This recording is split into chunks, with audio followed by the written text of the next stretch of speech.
Good afternoon. This is, more or less the second to the last panel, so we'll try and wake you up. There is a lot that has been said.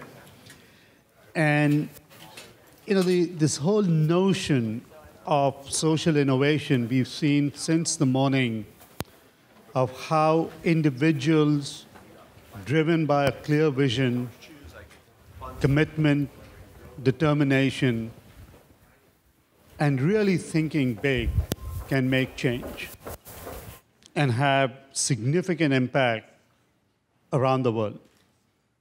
And almost all of these people are simply just unreasonable, right?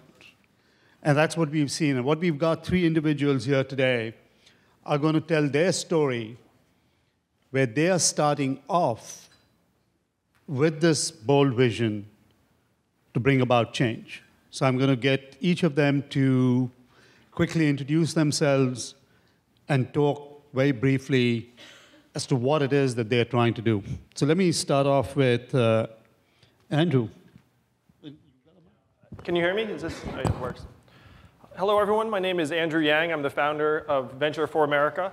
Appreciate the shout out, John. Thank you very much. We are, as John described, the Teach for America for Startups. We are a 2-year fellowship program that sends top recent college graduates to work in startups and early stage growth companies in low-cost US cities. We are launching in Detroit, New Orleans, and Providence next year, with Las Vegas and Cincinnati also on the way. And the goal of Venture for America is to generate new US jobs. And we think that there are 2 ways to do that. One is by supplying early stage growth companies with the talent that they need to reach the next level where they can expand and hire additional people. And the second way is to put a critical mass of our best and brightest in environments where they themselves will also become business builders and job creators. And we think the ideal training ground for that is to work alongside someone who is currently going through that process. It's an apprenticeship/mentorship model. I'm very proud to say that we have hundreds of top seniors and recent college graduates who want to embrace this challenge that have applied to the program in this first year, and we're going to be selecting fellows in the next 2 months. Go ahead. Who wants to be a fellow? Somebody wants to sign up? Want to go work in an inner city startup? Andrew is the guy. Melissa, you have 2 stories to tell. I'm going to try to integrate the 2. So why don't you go ahead and do that? Thank you. I'm really excited to be here to talk about both hats that I'm wearing. Today, the words innovation, collaboration, and impact have come up again and again. And what I'm working on is actually finding innovative ways to collaborate for greater impact. Seems relevant. So 6 years ago, I founded a nonprofit organization called Goods for Good. The organization is all about goods. We've rescued 3 million pens, new and unused pens, delivered them to orphaned school-going children in sub-Saharan Africa, and seen a 25% increase in school attendance. Not bad, but I think we all know that the problems of orphans in sub-Saharan Africa are not going to be solved by a pen.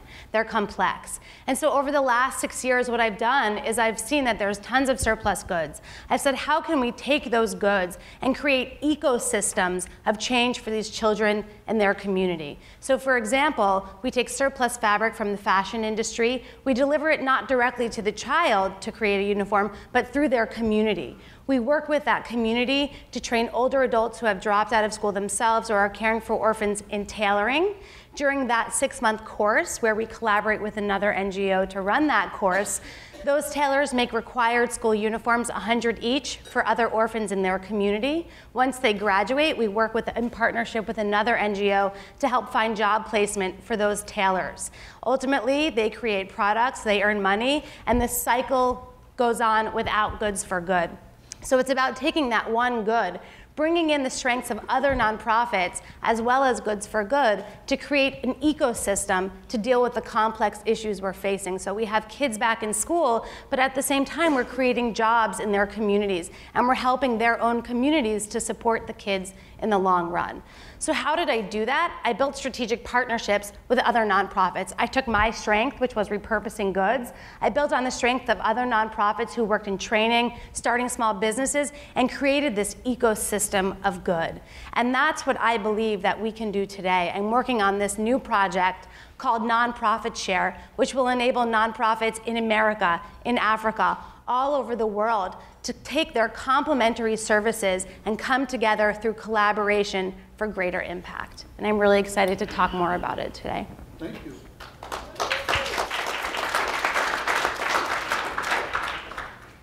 Wilson. So hi everyone, my name is Wilson To, and I'm actually a student over at UC Davis studying pathology. And so I'm a little different than that. I'm still trying to graduate, I guess. But so a few months ago, my team and I decided to compete in a competition known as the Imagine Cup. And what that is a worldwide competition where students are challenged to create new technologies to solve some of the world's biggest problems. And as you guys probably know and understand already, that's been a common theme for today's sessions, technology and social good. And so what my team and I decided to do was use smartphones, the phones that we have in our pockets that everyone's tweeting on right now, or playing Angry Birds in the back somewhere. I see them.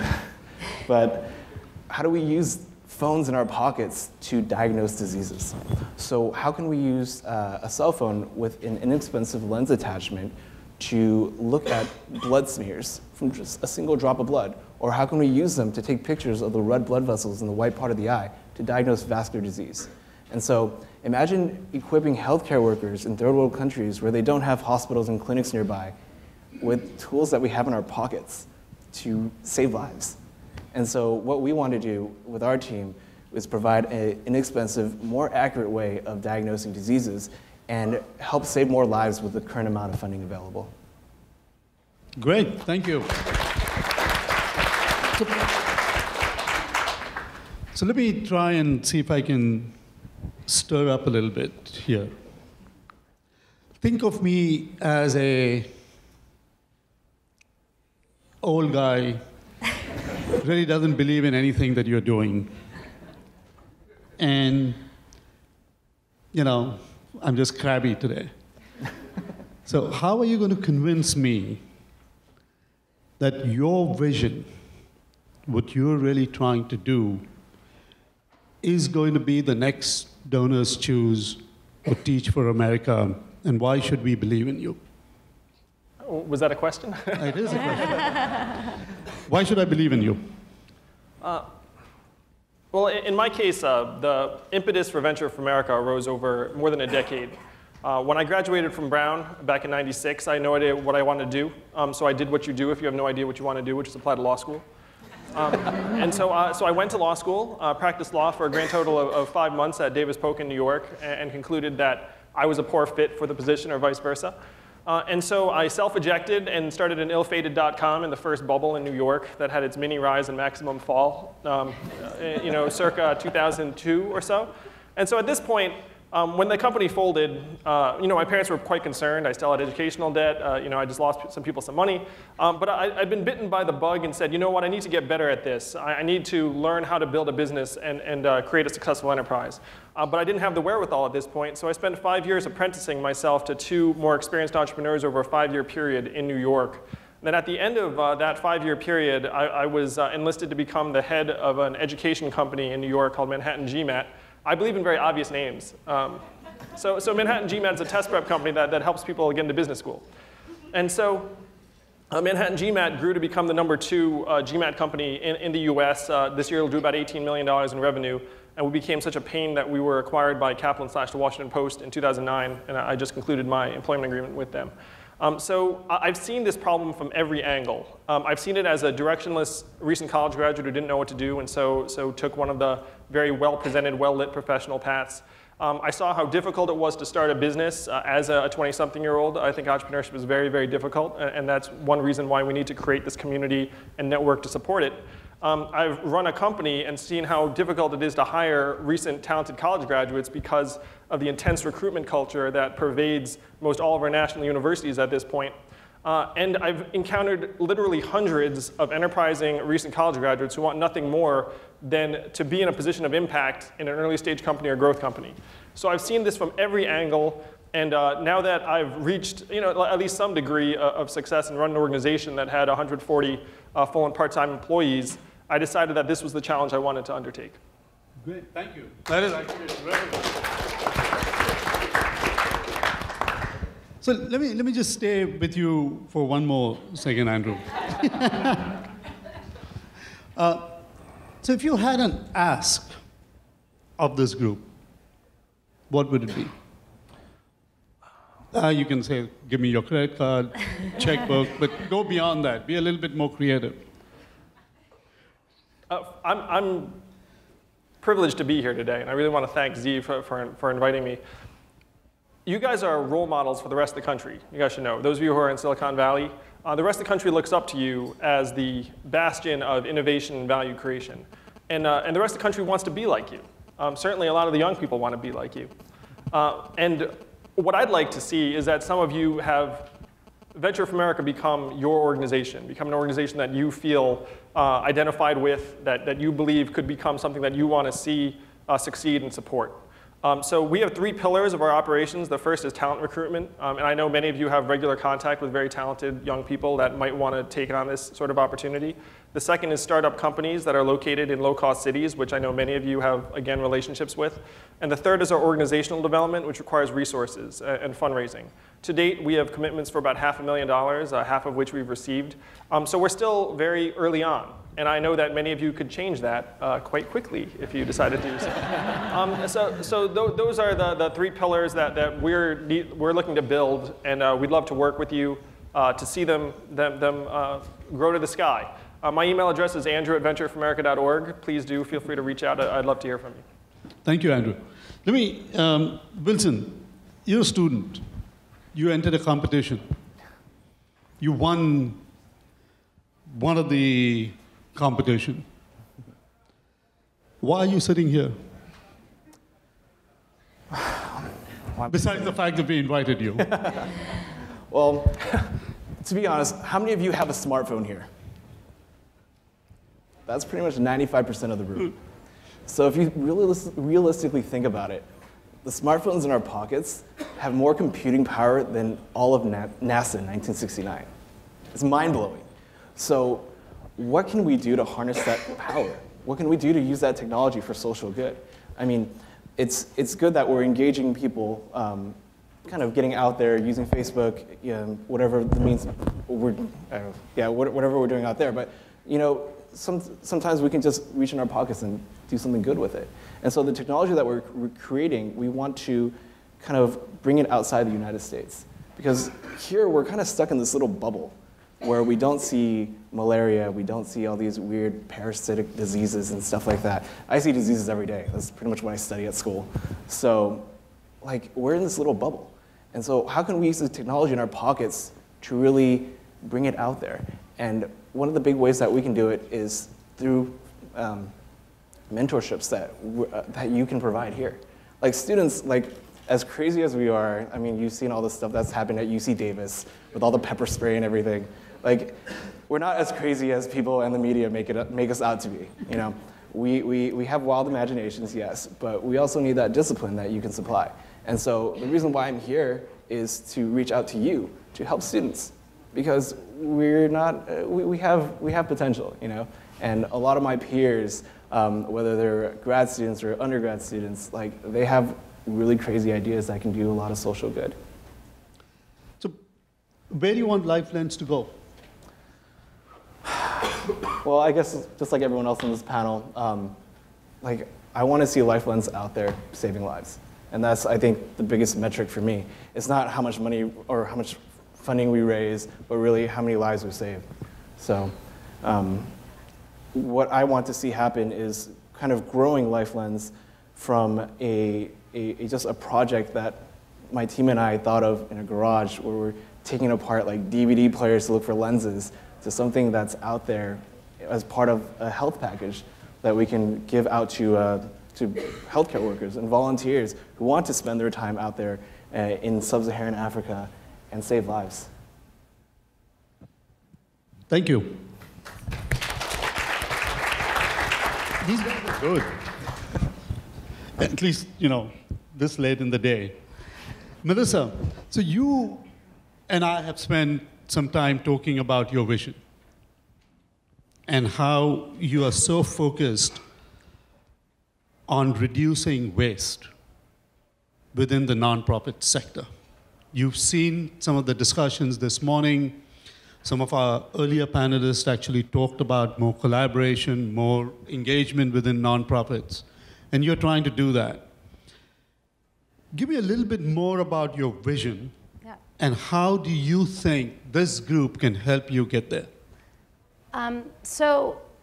It's where to begin. I think that we're all aware that there are silos in the nonprofit sector, there are silos in the government, there are silos in companies, right? We have departments for this and departments for that.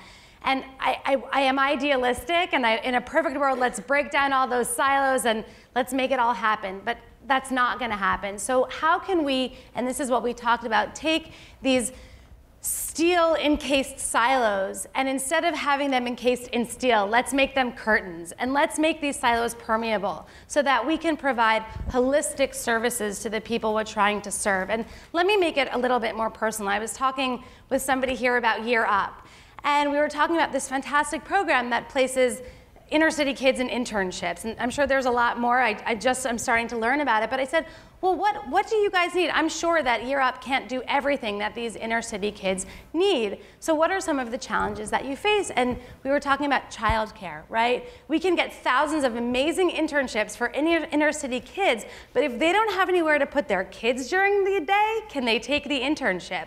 No. So does that mean that Year Up should become a childcare facilitator as well as an internship facilitator? The answer is no. You can't be good at everything, because if you try to be good at everything, I'd argue you're not very good at anything at the end of the day. So let's get the childcare facilitators together. Let's get these internship organizations together, and let's provide full services to kids. And you don't have to get rid of your organization. You can still be the founder, you can still be whatever you be, but let's provide better services for these kids. So that's the vision. I don't know if that that's drives great. it home a little bit more. What do you want from them?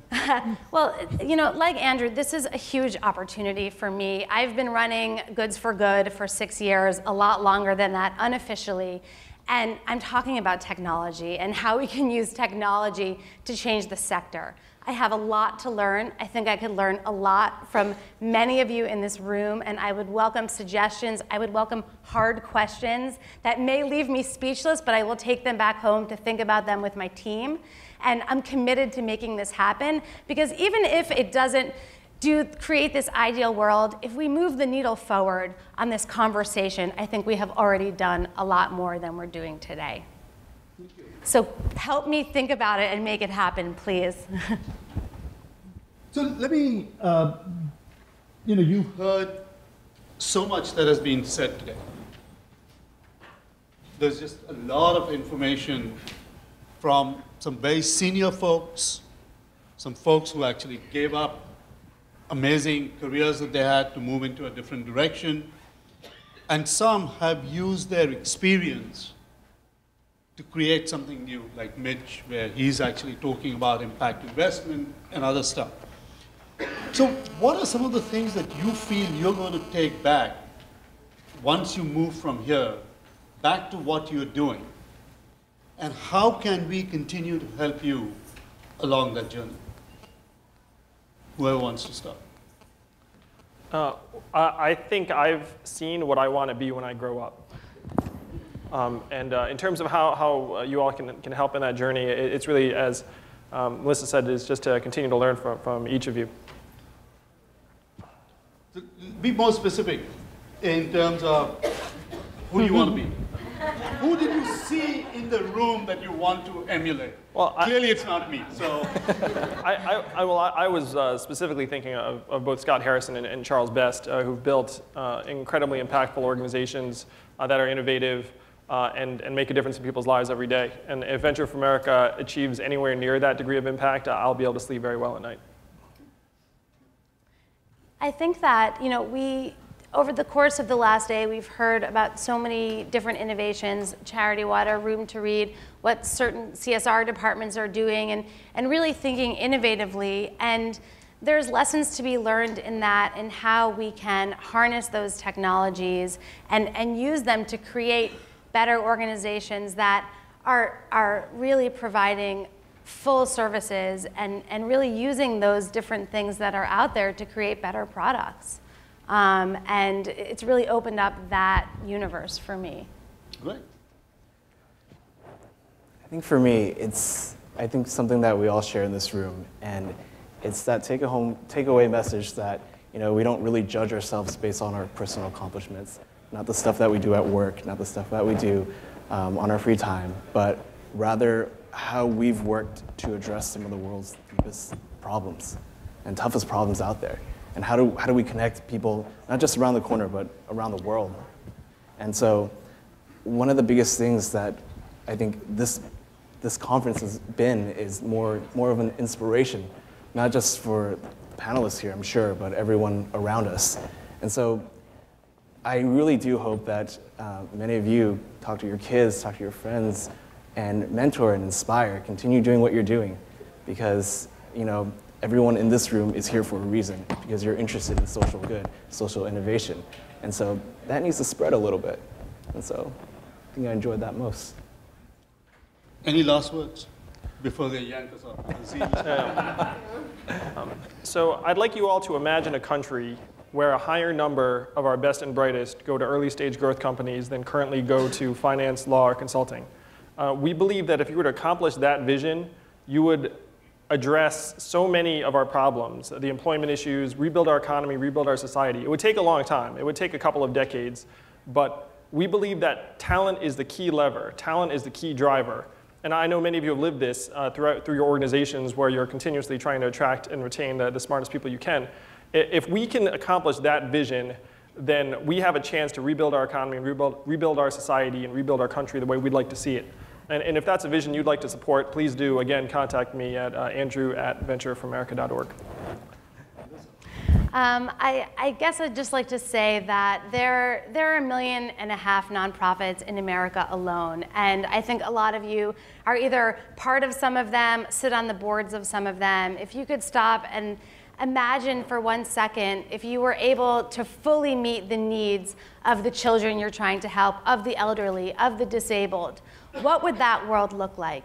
And I challenge you to think about that and to say, if we could harness those opportunities of those 1.5 million nonprofits working collectively for greater impact while capitalizing on your specialties, then please come and talk to me. That's what we're building through Nonprofit Share. I'd love to answer those hard questions, or at least be thinking more broadly of how we can create a better tool. Wilson, last one. Keep doing what you're doing. I mean, what better way to do it, right? All the panelists, all the speakers here have been an inspiration. And so I don't think any other words really sum it up. So keep doing what you're doing out there. Well, please join me in thanking